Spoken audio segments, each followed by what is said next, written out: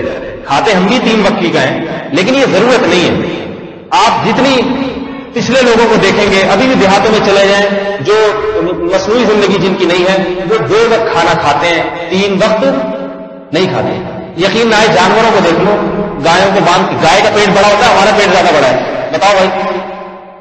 بھینس کو بھی کتنا دیا جاتا ہے؟ ایک صبح ایک شام۔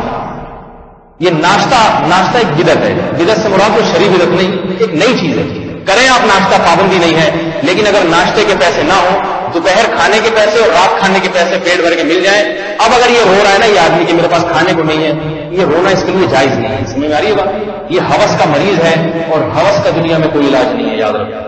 اگر آپ کے پاس سر چھپانے کے لیے جگہ ہے، مچھروں سے محفوظ، اور رات کو آپ کو سکون کی نیند آ جاتی ہے، ایسی جگہ ہے، اب اگر آپ رہائش کے لیے رو رہے ہیں کہ ہائے میرے پاس رہنے کے لیے جگہ نہیں ہے، تو یہ جھوٹ بول رہے ہیں، یہ رونا آپ کا جائز نہیں ہے، یہ ناشکری ہے۔ سمجھ میں نہیں آ رہی میرا خیال ہے بات؟ اگر آپ کو خدا نہ خواستہ کوئی خطرناک بیماری لگ گئی اور اس بیماری کے معتدل علاج کے پیسے، معتدل کا مطلب آغا خان کے پیسے ہونا ضروری نہیں آپ کے پاس، معتدل پیسے آپ کے پاس ہیں، معتدل کے مراد کہ ایک درمیانے درجے کا ڈاکٹر سے آپ علاج کرا سکتے ہیں، اور اتنے پیسے یا اس کا انتظام ہو گیا، پھر بھی آپ رو رہے ہیں، تو یہ رونا آپ کے لیے جائز نہیں ہے، ناشکری کی دلیل ہوگی۔ یہ ٹینشن آپ کی اپنی بنائی ہوئی ٹینشن ہے۔ تو آج مسلمان جو پریشان ہے نا، یہ اپنی بنائی ہوئی پریشانیاں ہیں، یہ پریشانیاں خدا نے مسلط نہیں کی۔ خدا آج بھی رزق برسا رہا ہے اور پیٹ بھر کے کھلا رہا ہے، اور خدا آج بھی ضرورتوں کو پوری کر رہا ہے۔ بل یداہ مبسوطتان، اللہ فرماتے ہیں کہ یہودی کہتے ہیں کہ اللہ کے ہاتھ بندھے ہوئے ہیں، اپنے بندوں کو گن گن کے دیتا ہے، اللہ فرماتے ہیں گن گن کے نہیں دیتا۔ بل یداہ مبسوطتان، میرے دونوں ہاتھ کھلے ہوئے ہیں، ينفق کیف یشاء، اور برسا رہا وہ رزق ان ہاتھوں سے۔ تو اپنے معیار کو بدلیں، تبدیل کریں۔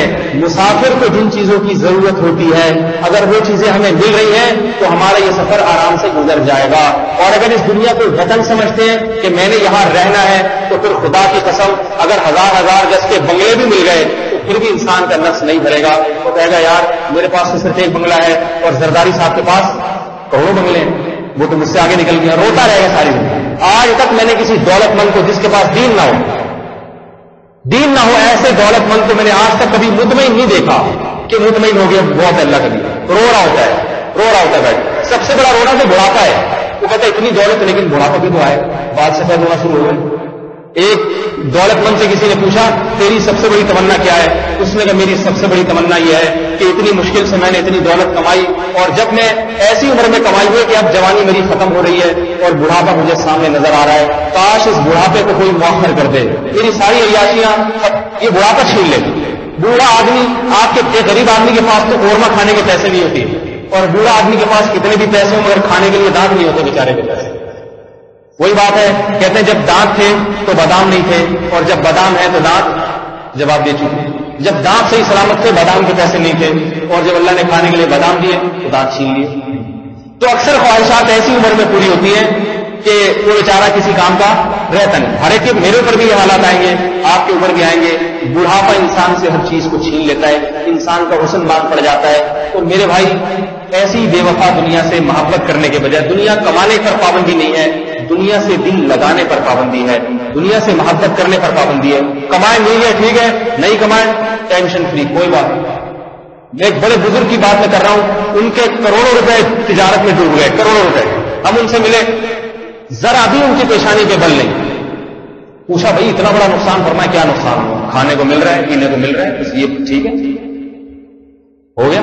لیکن اس تجارت میں اور لوگوں کے بھی نقصان ہوا تھا، تو اس میں کئی لوگوں کا ہارٹ فیل ہو گیا۔